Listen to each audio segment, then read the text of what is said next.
ஒரு சிறிய கிராமத்தில் ஒரு விவசாயியும் அவனது மனைவியும் வாழ்ந்து வந்தனர். அவர்களுக்கு ஒரு அழகான ஆண் குழந்தை இருந்தது. விவசாயி ஒரு நாள் காட்டிலிருந்து ஒரு குட்டி கீரிப்பிள்ளையை கொண்டு வந்தான். அந்த கீரிப்பிள்ளை அவர்கள் வீட்டில் செல்ல பிராணியாக வளர்ந்து வந்தது. அது அக்குழந்தையோடு மிக நெருக்கமாக பழகியது. ஒரு நாள் விவசாயியின் மனைவி தண்ணீர் எடுத்து வர குடத்துடன் கிணற்றுக்கு சென்றாள். விவசாயியும் வயலுக்கு சென்றிருந்தான். வீட்டில் தொட்டிலில் தூங்கிக் கொண்டிருந்த குழந்தைக்கு துணையாக அந்த கீரிப்பிள்ளை அருகில் அமர்ந்திருந்தது.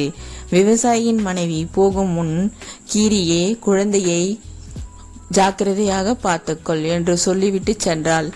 எதிர்பாராத சிறிது நேரத்தில் எங்கிருந்தோ ஒரு பெரிய கரும்பாம்பு வீட்டுக்குள் நுழைந்தது.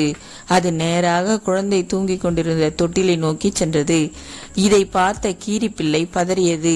தன் எஜமானின் குழந்தையை காப்பாற்ற வேண்டும் என்ற வேகத்தில் அந்த பாம்புடன் கடுமையாக போராடியது. நீண்ட போராட்டத்திற்கு பிறகு கீரிப்பிள்ளை அந்த பாம்பை கடித்து கொன்றது. பாம்பின் ரத்தம் கீரிப்பிள்ளையின் வாய் மற்றும் கால்களில் படிந்திருந்தது.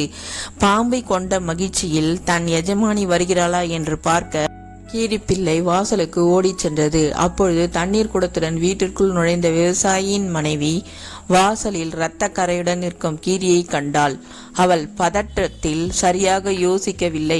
ஐயோ, இந்த மிருகம் என் குழந்தையை கொன்று விட்டது போலிருக்கிறதே, அதனால் தான் இதன் வாயில் ரத்தம் இருக்கிறது என்று அலறினாள்.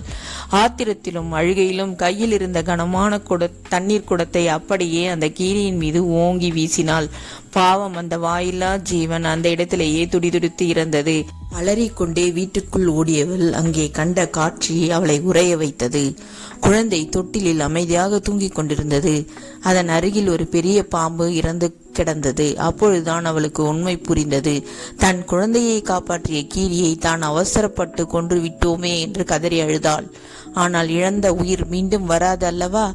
இக்கதையின் மூலம் நாம் அறியும் நெறி என்னவென்றால், ஆத்திரம் கண்ணை மறைக்கும். எந்த ஒரு செயலை செய்வதற்கு முன்னால் நிதானமாக யோசிக்க வேண்டும். அவசரப்பட்டு எடுக்கும் முடிவு என்றும் கண்ணீரையே கொடுக்கும். ஒரு தாயாக அவள் யோசித்தது தவறா? இக்கதை உங்களுக்கு பிடித்திருந்தால் லைக் பண்ணுங்க, ஷேர் பண்ணுங்க, சப்ஸ்கிரைப் பண்ணுங்க, கமெண்ட் பண்ணுங்க.